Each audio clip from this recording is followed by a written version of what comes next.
Welcome friends, Bhagyalakshmi serial இன்னைக்கு எபிசோடில் வரக்கூடிய சீன்ஸ் பற்றி பார்க்கலாம். கணேஷோட அம்மாவும் அப்பாவும் பாக்கியாவை மீட் பண்ணி பேசுகிறாங்க. இறந்து போயிட்டு தான் நினச்சிட்டு இருக்கிற எங்கள் பையன் கணேசன் மறுபடியும் உயிரோட வந்துட்டாமா அப்படின்னு சொல்கிறாங்க. கேட்ட உடனே ரொம்ப அதிர்ச்சி ஆயிடுறாங்க பாக்கியா. அவன் அமிர்தாவையும் நிலா பாப்பாவையும் தேடிதாமா இங்கே வந்திருக்கிறான் அப்படின்னு சொல்கிறாங்க. எனக்கு புரியலை, அவர் எதுக்கு அமிர்தாவை தேடி வரணும் அப்படின்னு கேட்டுட்ருக்குறாங்க பாக்கியா. அவன் அமிர்தாவையும் நிலாவையும் ஊருக்கு கூட்டிகிட்டு வந்துடணும்னு சொல்லிட்டு இருக்கிறாமா அப்படின்னு சொல்கிறாங்க கணேசனோட அப்பா. அப்போ என்னோட பையன் எழிலோட வாழ்க்கை என்ன ஆகுறது அப்படின்னு சொல்கிறாங்க பாக்கியா. இப்போ தான் எழில், அமிர்தா, நிலா பாப்பா 3 பேரும் சேர்ந்து சந்தோஷமாக ஒரு குடும்பமாக வாழ ஆரம்பிச்சிருக்கிறாங்க அப்படின்னு சொல்கிறாங்க. இப்போ உங்கள் பையன் வந்தாருன்னா அவங்களோட வாழ்க்கை என்ன ஆகுறது அப்படின்னு கேட்குறாங்க.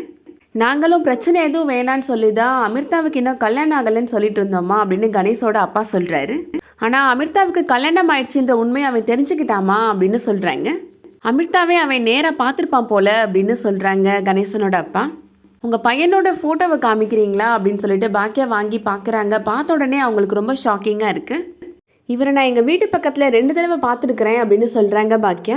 ஒரு நாள் வீட்டு வாசலில் நின்று அமிர்தாவை பார்த்துட்டு இருந்தாரு அப்படின்னு சொல்கிறாங்க.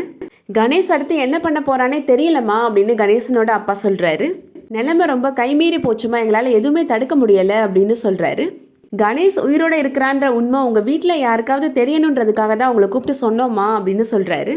எழில் அமிர்தாட்டையும் இதை பற்றி பேசணும், ஆனால் பாவம் அதுக சின்ன பிள்ளைங்க இதை எப்படி எடுத்துப்பாங்கன்னு தெரியலை அப்படின்னு சொல்கிறாரு. கணேஷோட அம்மா சொல்கிறாங்க பாக்கியாட்ட, எனக்கு கணேஷ், அமிர்தா, எழில் 3 பேரோட வாழ்க்கையை ரொம்ப முக்கியம்தான், யாரும் உட்காந்து அழுற மாதிரி ஆயிடக்கூடாது அப்படின்னு சொல்கிறாங்க.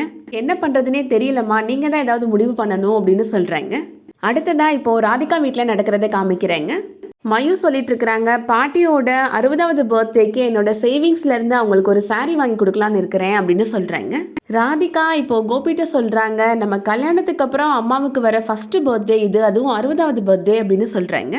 அன்னை ஃபோன் பண்ணியிருந்தாரு, அம்மாவோட பர்த்டேவை கிராண்டாக செலிப்ரேட் பண்ணலான்னு டிசைட் பண்ணியிருக்கிறோம் அப்படின்னு சொல்கிறாங்க. அம்மாவுக்கு ஒரு பெருசாக கிஃப்ட் வாங்கி கொடுக்கணும் அப்படின்னு சொல்கிறாங்க ராதிகா. மயூ சாரீ வாங்கி கொடுக்க போகிறா, நம்ம ஏதாவது பர்ஸ் வாங்கி கொடுக்கலாமா அப்படின்னு சொல்கிறாரு கோபி. என்ன கோபி இப்படி யோசிக்கிறீங்க அப்படின்னு கேட்குறாங்க ராதிகா. அப்போ நம்ம பெருசாக ஹேண்ட்பேக் வாங்கி கொடுக்கலாமா அப்படின்னு கேட்குறாரு கோபி. ஏதாவது பெருசாக யோசிங்க கோபி அப்படின்னு சொல்கிறாங்க ராதிகா. பெருசாக யானை வாங்கி கொடுக்கலாமா அப்படின்னு கேட்குறாரு கோபி. கிண்டல் பண்ணாதீங்க, பெருசானா நம்ம ஏதாவது கோல்டில் வாங்கி கொடுக்கலான்னு சொன்னேன் அப்படின்னு சொல்கிறாங்க ராதிகா. அம்மாவுக்கு ஒரு 3-4 சவரனில் கோல்டு செயின் வாங்கி கொடுக்கலாம் அப்படின்னு சொல்கிறாங்க. அதுக்கு ஒரு 2 லட்சம் ரூபாய் ஆகும் கோபி, நீங்கள் ஈவினிங் வரப்போ எடுத்துகிட்டு வந்துடுங்க, நம்ம ஷாப்பிங் போகலாம் அப்படின்னு சொல்கிறாங்க. நான் தான் வாங்கி கொடுக்கணுமா அப்படின்னு கேட்குறாரு கோபி. சொந்தக்காரங்க முன்னாடி நீங்கள் செயின் வாங்கி கொடுத்தாதான் உங்களுக்கு கெத்தாக இருக்கும் அப்படின்னு சொல்கிறாங்க ராதிகா. ராதிகாவும் மயுவும் ரூமுக்கு போயிடுறாங்க. இப்போது கோபிக்கு ஒரு ஃபோன் கால் வருது. கிரெடிட் கார்டு என்ன கட்டாமல் இருக்கிறீங்க சார், எப்போ கட்டுவீங்க அப்படின்னு கேட்குறாங்க. நான் தான் நெக்ஸ்ட் மந்த் கட்டுறேன்னு சொல்லியிருந்தேன்ல அப்படின்னு சொல்கிறாரு கோபி. அந்த மாதிரி நீங்கள் எதுவும் சொல்லலையே அப்படின்னு சொல்கிறாரு ஃபோன் பண்ணவர்.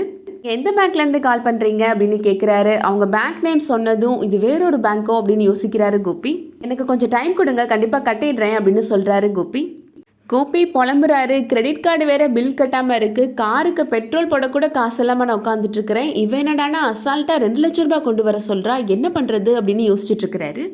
அடுத்ததா பாக்கியா வீட்டுக்கு வந்ததும், ஏமா ரொம்ப டல்லாக இருக்கிறீங்க அப்படின்னு அமிர்தா கேட்குறேங்க. வேலை விஷயமா வெளியில் போயிட்டு வந்தேன், அது சரிப்பட்டு வராது போல அப்படின்னு சொல்கிறாங்க பாக்கியா. அதான் அப்செட்டாக இருக்கிறீங்களா அப்படின்னு அமிர்தா கேட்டுட்ருக்குறாங்க. அமிர்தாவுக்கு இப்போ அவங்க அம்மா கால் பண்ணுறாங்க. அம்மா தான் ஃபோன் பண்ணுறாங்கம்மா அப்படின்னு சொல்கிறாங்க அமிர்தா. அப்புறமா ஃபோன் பேசிக்கிறேன் இவங்ககிட்ட அப்படின்னு சொல்கிறாங்க.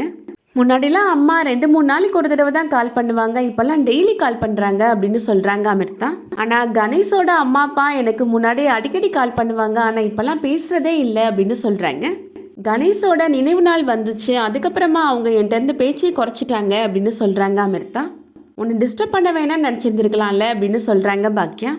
கணேஷ் எப்படி இறந்தாரு அப்படின்னு கேட்குறாங்க பாக்கியா. ஆக்சிடென்ட் ஆயிடுச்சுமா அவருக்கு தலையில் அடிபட்டுருச்சு, எவ்வளவோ காப்பாற்றுறதுக்கு டாக்டர்ஸ் ட்ரை பண்ணாங்க, ஆனால் முடியலை அப்படின்னு சொல்கிறாங்க அமிர்தா.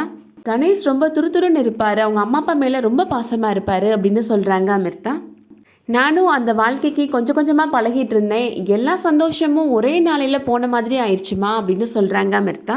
அடுத்ததா தாத்தா நிலா பாப்பாட்ட கொஞ்சம் நேரம் கழித்து நம்ம பார்க்குக்கு போகலாம் அப்படின்னு சொல்கிறாரு. பார்க்குக்கு போனால் கணேஷ் வந்துட்டா என்ன பண்ணுறது அப்படின்னு பாக்கியா யோசிக்கிறாங்க. அதெல்லாம் பாப்பாவை கூப்பிட்டுட்டு எங்கேயும் போக வேண்டாம் மாமா, இங்கேயே இருங்க அப்படின்னு சொல்லிட்டு இருக்கிறாங்க பாக்கியா. பாக்கியா மாமியார் சொல்கிறாங்க, நீ தானே சின்ன பிள்ளைங்க வெளியில் போய் ஓடி ஆடி விளையாடணும்னு சொல்லுவ பாக்கியா அப்படின்னு சொல்கிறாங்க. ஆமாம் சொன்னேன், ஆனால் இன்னைக்கு வேண்டாம் அப்படின்னு சொல்கிறாங்க பாக்கியா. அதான் ஏன் வேணான்னு சொல்கிற அப்படின்னு பாக்கியா மாமியார் கேட்டுட்ருக்குறாங்க. என்ன சொல்கிறதுன்னு யோசிச்சுட்டு இருக்கிறாங்க பாக்கியா. அதோட இன்னைக்கான எபிசோட் முடியுது. இந்த வீடியோ பிடிச்சிருந்துச்சுன்னா லைக் பண்ணிக்கோங்க. சீரியல் அப்டேட்ஸ்க்கு நம்ம சேனலை சப்ஸ்கிரைப் பண்ணிக்கோங்க. தேங்க்ஸ் ஃபார் வாட்சிங்.